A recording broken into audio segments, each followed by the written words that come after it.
यीशु को क्रूस चढ़ाकर तूने ये क्या किया है अजीजों।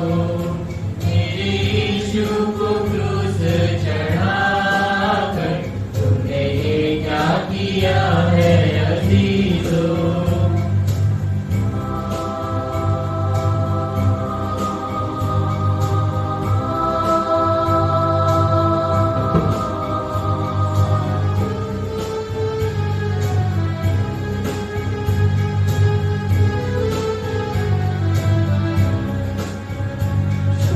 दुनिया ने उसको वहाँ कलवरी की पहाड़ी जहाँ, छोड़ा दुनिया ने उसको वहाँ कलवरी की पहाड़ी जहाँ।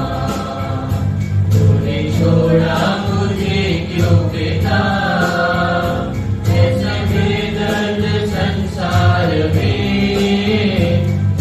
छोड़ा मुझे क्यों पिता, ऐसे बेदर्द संसार में तूने ये क्या किया है अजीजों।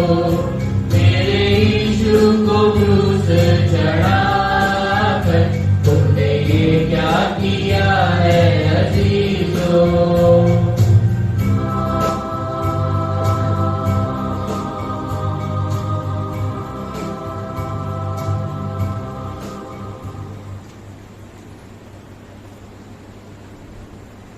एक बार फिर से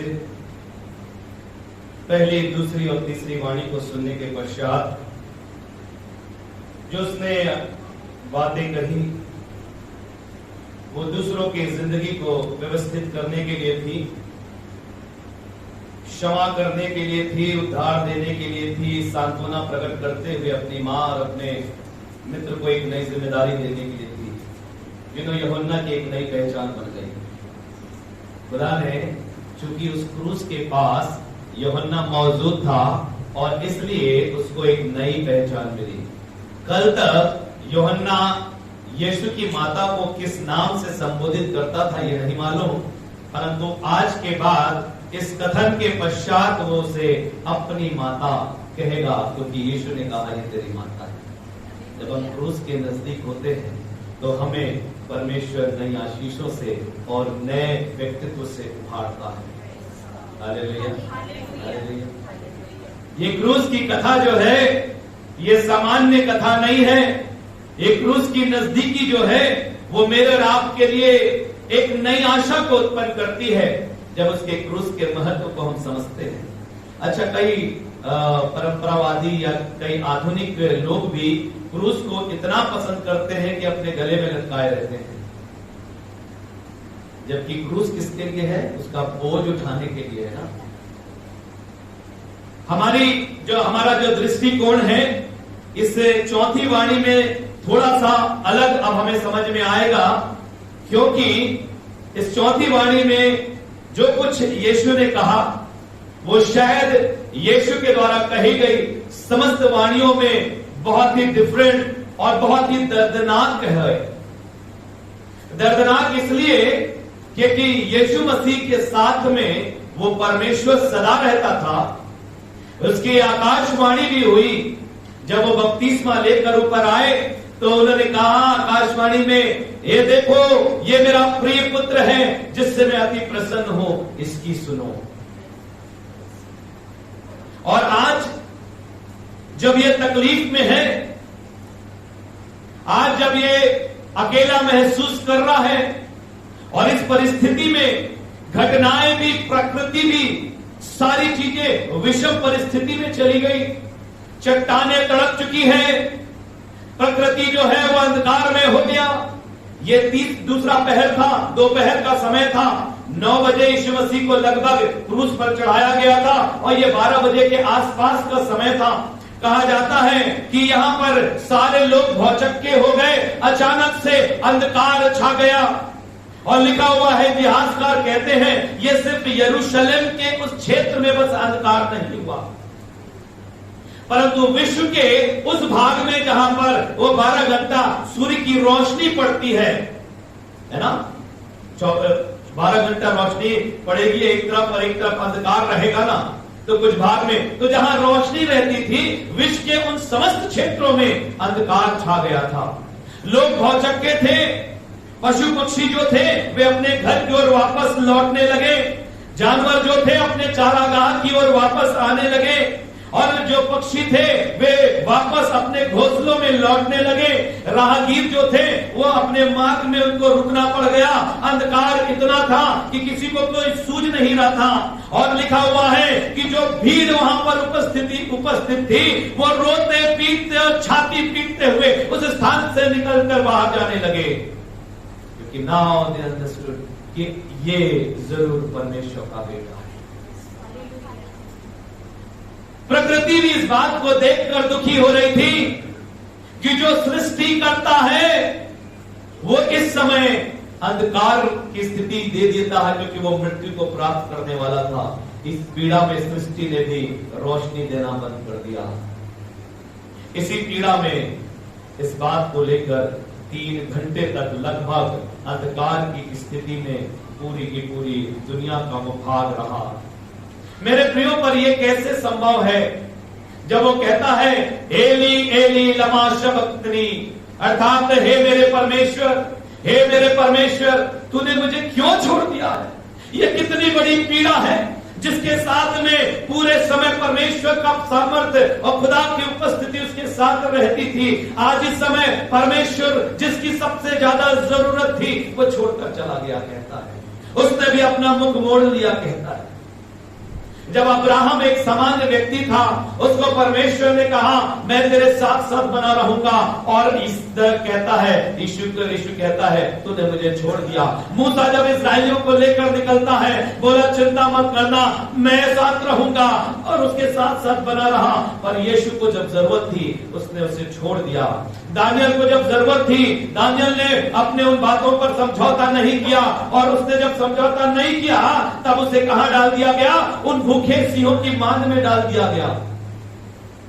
हम चूक गए थे आपके इंदौर के जू, और दूर से देख रहे थे टाइगर को, बड़े बड़े शेरों को, और उनके विभत्स चेहरों को, भयानक चेहरे नजर आ रहे थे, और उनको देखकर हम डर रहे थे। और यहां पर तो कई भूखे शेर थे जो मांद में कहते हैं कि जब ऊपर से व्यक्ति फेंका जाता था, नीचे आने से पहले ही नोच नोच कर वो शेर खा जाया करते थे। और तब दानियल को जब डाला गया तो लिखा है परमेश्वर उसके साथ था। वो शेर जो थे वो कुत्तों के समान वहां पर चुपचाप बैठे हुए थे, क्योंकि परमेश्वर ने उनके मुंह को बंद रखा। हालेलुया।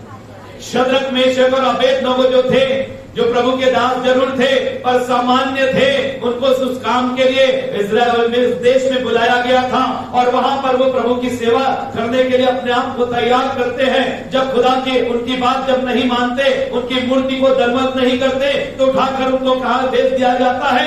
आग की भट्टी में डाल दिया जाता था। 7 गुना उसको भड़का दिया गया, और वहां पर शद्रक और अबेदनगो, मेशक और अबेदनगो तीनों जब आग में डाल दिए गए, तो लिखा है खुदा का बेटा वहां पर मौजूद था। वो उनको शीतलता प्रदान करता है, और भड़कती हुई आग के बीच में भी एक भी बाल उनके नहीं जलते हैं।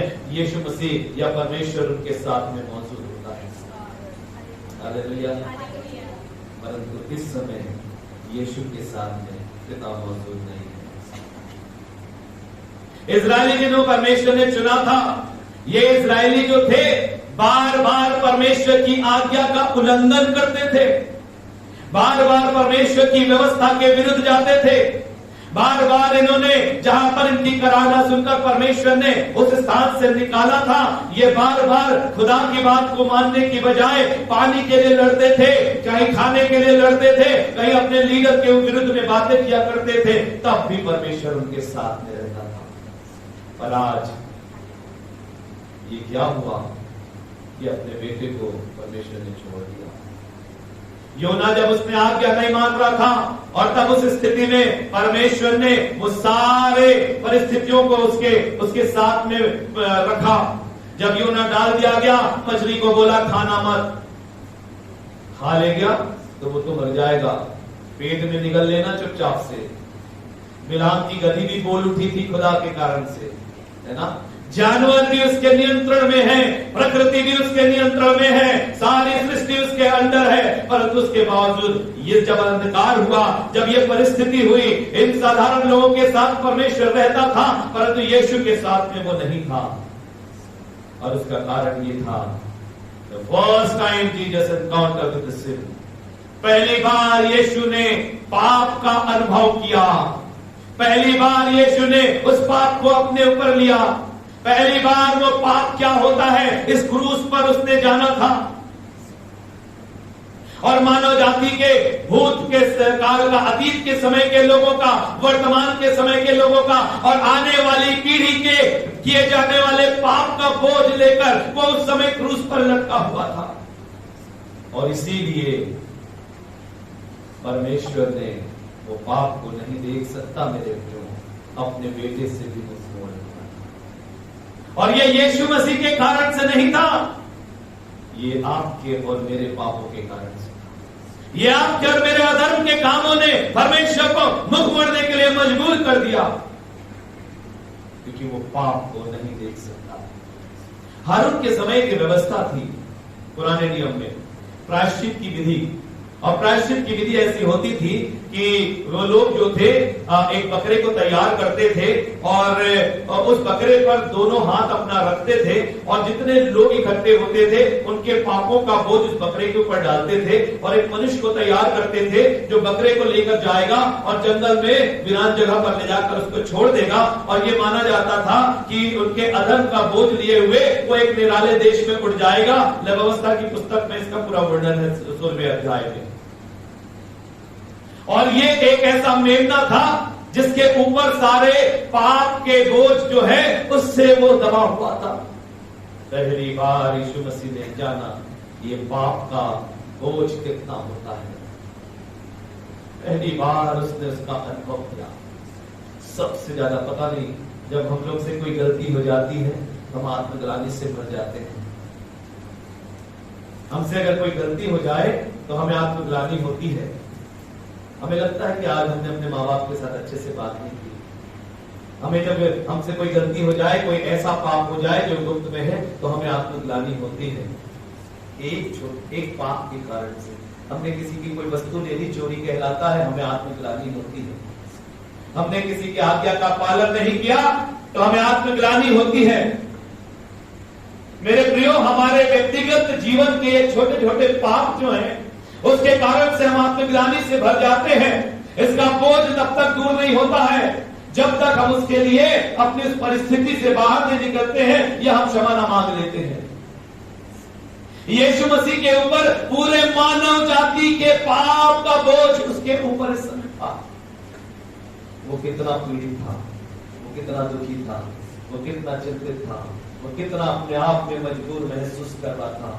और ऐसी परिस्थिति में हे पिता, मुझसे तू क्यों दूर हो गया, क्यों छोड़ दिया। और इसीलिए गेतसेमनी के बाद में जब जाता है, उससे पहले एक घटना होती है, आपको पता है। वो 3 लोग आकर उसे कुछ बताते हैं, आपको याद है क्या? जीसस के रूपांतरण के समय कौन आया था? एलिया और मूसा। तो लोगों में एलिया और मूसा आए थे तो क्या बात कर रहे थे?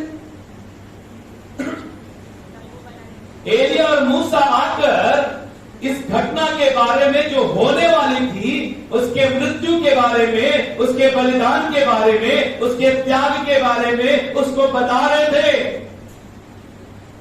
और ये रूपांतरण के समय प्रभु यीशु मसीह को एक नई सामर्थ प्रदान करने के लिए आए थे। लिखा है बाइबल में, पढ़िएगा। और बड़ी अद्भुत बात थी, वो लोग जब बात कर रहे थे ना, तो चेले भी देख रहे थे, तो बोलते हैं प्रभु तेरे लिए भी मंडप बनाएंगे, मूसा के लिए भी बनाएंगे, एलिया के लिए भी मंडप बनाएंगे। यानी संसारिक और आत्मिक दोनों कन्वर्सेशन चल रहे थे वहां पर। और उसको बताया गया था यीशु को कि कैसे दुख को झेलना है।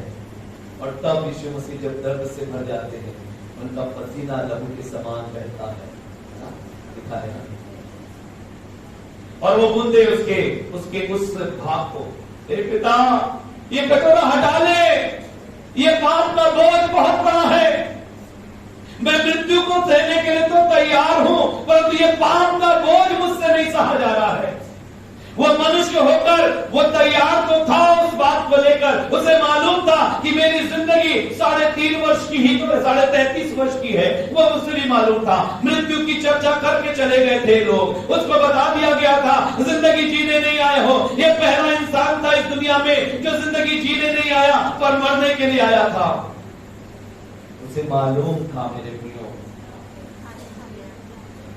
परंतु जो बोझ उसके ऊपर था तुम्हारे और मेरे पापों का बोझ था, और उसकी पीड़ा को बर्दाश्त नहीं कर पाया।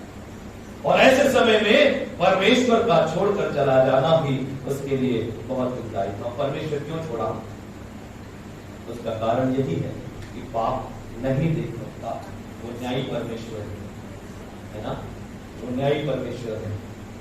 एक बार एक तालाब के पास एक जवान लड़का नहा रहा था। अचानक क्या हुआ कि उस लड़के वो डूबने लगा और उसके डूबने की स्थिति में वहां से एक कार से व्यक्ति निकल रहा था, वो उसको जाकर वहां से जाता, उससे रुकता है, उससे बचाकर बाहर निकाल लेता है। जब वो निकाल ले आता है तब होता ये है कि उसे जीवन मिलता है। समय बीतता है, ये जवान कुछ गलत हरकतों आदतों में फंस जाता है और उसे सजा मिलने के लिए जज के पास लाया जाता है। जब वो चेहरा उठाकर जज की ओर देखता है तो बड़ा खुश हो जाता है। ये तो वही व्यक्ति है जिसने मुझे क्या किया था, डूबने से बचाया था, अभी भी मुझे वो बचा लेगा।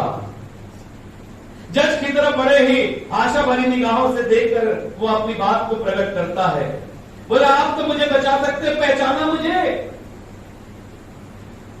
वो कहता है, बेटा उस दिन मैं तुझे बचाने के लिए इंसानियत के नाते बचाया था, परंतु अभी मैं न्याय के सिंहासन पर बैठा हूं। अगर गलत किया है तो उसका न्याय होना है, और हमारे द्वारा किए गए अधर्म गलत कामों के कारण से उसके साथ न्याय किया गया, जिसके ऊपर बोझ हमारे पापों का था।